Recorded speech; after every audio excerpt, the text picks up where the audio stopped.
ഇനിയും പല ആളുകൾക്കും സുന്നി സമൂഹത്തെപ്പറ്റി അഭിമാനത്തോടെ പലതും പറയാനുണ്ട്. പക്ഷേ ഒന്നുകൂടെ നിങ്ങൾ ചെവി തുറന്ന് കേട്ടോളൂ. ഇത്തരം ആളുകൾ കേട്ടോളൂ, ചെവി കൊണ്ട് തുറന്നത് കേട്ടു. കാന്തപുരം ഉസ്താദ് മഹത്തായ സദസ്സിലേക്ക് വന്നുകൊണ്ടിരിക്കുന്നു. അല്ലാഹു അക്ബർ, അല്ലാഹു അക്ബർ, അല്ലാഹു അക്ബർ. ജാഅ ഖായിദുനാ, അല്ലാഹു അക്ബർ. ആട്ടിരമ്പുന്ന അലമാലകൾക്കോ, കത്തിച്ചൊലിക്കുന്ന തീനാളങ്ങൾക്കോ, തകർത്തു പെയ്യുന്ന പേമാരികൾക്കോ ആദർശ ശക്തിയെ തകർക്കാനാവില്ല എന്ന പ്രഖ്യാപനവുമായി ഇന്ത്യൻ മുസൽമാന്റെ നവോത്ഥാന നായകൻ വേദിയിലേക്ക്. ഞാൻ വലിയ ഭാഗ്യവാനാണ് എന്നാണ് ഞാൻ മനസ്സിലാക്കുന്നത്. കാരണം നമ്മളെല്ലാവരും ആദരിക്കുന്ന സംപൂജ്യനായ കാന്തപുരം AP അബൂബക്കർ മുസ്ലിയാർ അവറുകള് ഈ വേദിയിലേക്ക് എത്തിയപ്പോൾ അദ്ദേഹത്തെ നിങ്ങളെല്ലാവരും ആർത്ത് വിളിച്ചുകൊണ്ടാണ് സ്വാഗതം ചെയ്തത്. അപ്പോൾ മൈക്ക് എന്റെ കയ്യിൽ ഇരിക്കുന്നു എന്നുള്ളതുകൊണ്ട് നിങ്ങൾക്കെല്ലാവർക്കും വേണ്ടി ഈ പ്രദേശത്തെ ഒരു ജനപ്രതിനിധി എന്നുള്ള നിലയിൽ ഞാൻ അദ്ദേഹത്തെ വൻപിച്ച രീതിയിൽ എനിക്ക് കഴിയുന്ന മുഴുവൻ ശക്തിയും ഉപയോഗപ്പെടുത്തിക്കൊണ്ട് ഹൃദ്യമായി സ്വാഗതം ചെയ്യട്ടെ.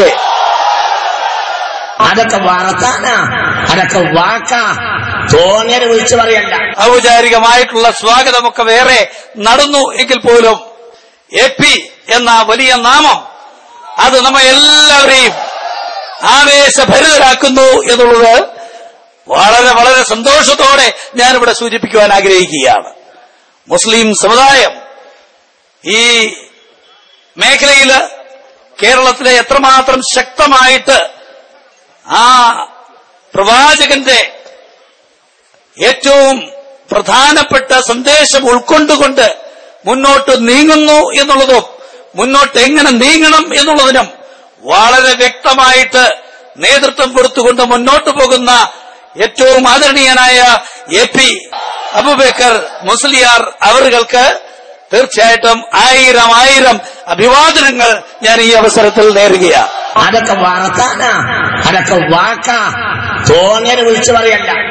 അദ്ദേഹത്തിന്റെ നേതൃത്വവും ഈ സംഘടനയുടെ ശക്തമായിട്ടുള്ള പ്രവർത്തനങ്ങളും ഈ സമുദായം വളരെ വളരെ മുന്നോട്ട് ഈ മേഖലയിലുള്ള ജനങ്ങൾക്കും ഈ രാജ്യത്തുള്ള ജനങ്ങൾക്കും ഇവിടുത്തെ പാവപ്പെട്ടവർക്കും സാധാരണക്കാർക്കും ഖുർആനിൽ പറയുന്ന സഹോദര്യത്തിൻ്റെതായ ആ സ്നേഹത്തിൻ്റെതായിട്ടുള്ള ആ വലിയ ശക്തമായിട്ടുള്ള സന്ദേശം ജീവിക്കുന്ന രീതിയിൽ തന്നെ നൽകുവാൻ വരുത്തുന്ന രീതിയിൽ മുന്നേറാൻ ഇടവരട്ടെ. അസൂയാലുക്കളെ, നിങ്ങൾ ഇതൊന്നും കേൾക്കുന്നില്ലേ?